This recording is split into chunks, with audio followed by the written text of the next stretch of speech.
acceleration taking place.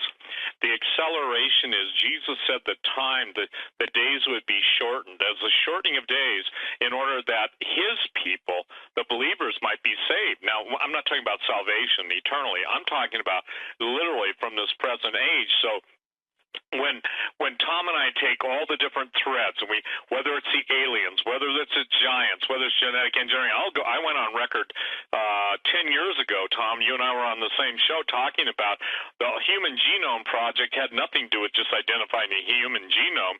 It was literally to identify the genome, the fallen angel genes from the Nephilim, i.e. Rephaim, and basically be able to reanimate the genetic code of those entities so that the evil spirits, the demons, could basically come back into their house and say they're back. And so I don't think people grasp what we're getting. So why is this important, Doug? Why is this important, everyone listening? Because God is accelerating the time. The evil's becoming, and I want to make this, and I'm going to turn right over to Tom. I am on record as saying I believe that the majority of these people that you see in entertainment, in the political arena, etc., are no longer human as you would define a human being. I believe they have been given over to such evil impregnation and activation that outside of God literally Jesus setting the gathering demoniacs free, that's what you're dealing with. Can a whole nation become demon-possessed?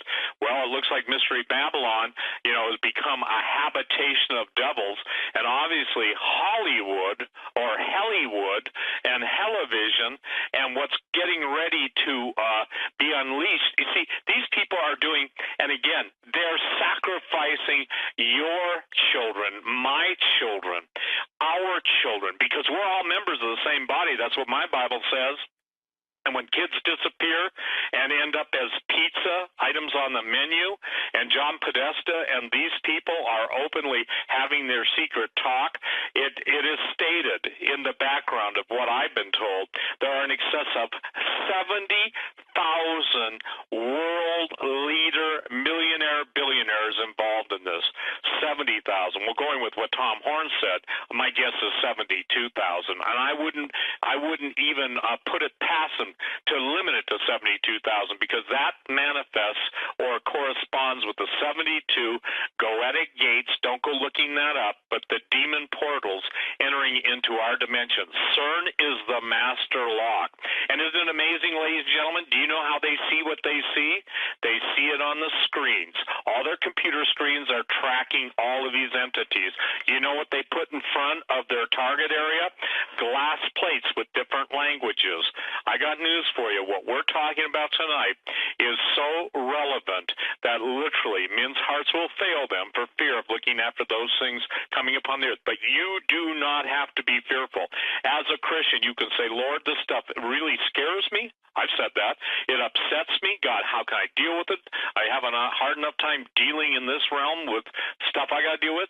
And God says, my grace is sufficient. But remember my promise, Steve. Remember this, everyone, that Jesus said he gives you the power to tread on serpents and scorpions and over all the power of the enemy. Do you know why? The left, the lunatics, the demonetics, and the, blank heads, I'll let you fill in the word that precedes heads. Now, I'm saying this, not Tom, so get mad at me, not him. They will not use the name of Jesus because they know they have a time for their eternal, if you will, damnation. Years ago, the BBC did carry the news article that Gilgamesh's tomb had been found. Mm-hmm. After that issue, and it may be interesting for you to, I don't know how much time we've got. We got a little bit of time, but I was told by the people that their number one goal in the world of black ops again, with no names, no official sanctions, but they go and track down, if you will, the monsters, the things that go bump in the night, that extricable DNA was taken from Gilgamesh. Now, some people believe Gilgamesh obviously is another name for Nimrod. So the thing is, in the Gilgamesh epic, obviously he goes into hell, he goes into the underworld, but isn't it fascinating that now we've got the world leaders, at least at the, quote, bottom of the earth, not, by the way, the side of a parallelogram or a triangle, that's my statement to that, not at the bottom of the dome, but they're meeting with someone and entities that seemingly control that which goes on the surface of the earth from under the earth. You don't get the head of the Russian Orthodox Church. You don't get that Pope. You know, all these guys and Kerry down there. And it's not about, you know, making sure penguins procreate properly. It's about somebody's meeting with someone down there. And what's fascinating to me is that now they hit the History Channel hunting Hitler, and it's becoming more and more apparent. People, I get a lot of hate mail when I say this, but they can't deny the history of the occult and the supernatural ritual magic that the SS undertook, and the SS stands for Schwarzensonne, that basically, and I apologize for my poor pronunciation of German, but the Black Sun movement. The Black Sun is the sun in the inner earth. That's the area that Byrd went to. People say, he was crazy. Well, if Admiral Byrd was crazy, ask yourself this: why did someone murder Secretary of Defense, the first Secretary of Defense, Forrestal, and throw him out a third-story window at Bethesda Naval Hospital when he wanted to go public and tell people about the aliens and what was truly underneath the ice, the empire beneath the ice? Well, how does that all evolve? It's, you know, dead things are moving. And I believe this. I believe that the ancient scriptures, and obviously the word Rapha, you probably know this, but Rapha and Rephaim, there are 33 mentions of that. Isn't that fascinating? Mm-hmm. 33 mentions. The word Nephilim appears twice, Genesis 6 and Numbers 13:33. The word Nephilim never appears after that, but the Rephaim or Rephaim and then the Rapha appear 33 times.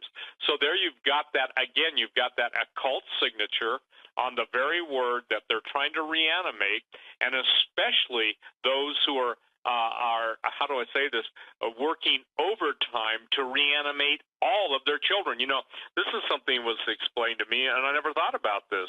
But the fallen angels, not the ones that were bound in everlasting chains of darkness, those are the ones that I believe landed on Mount Hermon, the original 200. But after that, even the second incursion, or the second time that they corrupted the DNA, obviously that's where Goliath came from, but the fallen angels are doing their best to reanimate their children. And that, boy, when that hit me like a ton of bricks. In other words, they want their evil children back. And someone says, well, what do you do when a giant comes out of stasis or suspended animation? Won't they be hungry? And I said, and I guess it sounded sarcastic, yeah, and anybody in sight is on the menu. Because I've been told that of the first thing that in Dulce, the infamous alien wars under Dulce, New Mexico, when they had an outbreak of the giants.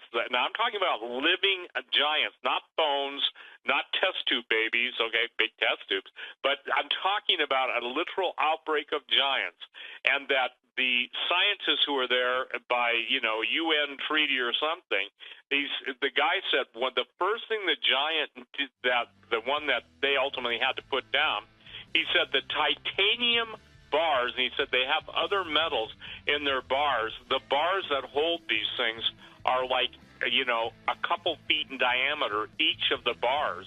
And then they have some other, you know, metals in them. My guess is copper, but the point being, the first thing that thing did when it broke loose, this is a living giant in an underground military base in New Mexico, when he broke loose, he basically slaughtered them all and just engorged himself on them all.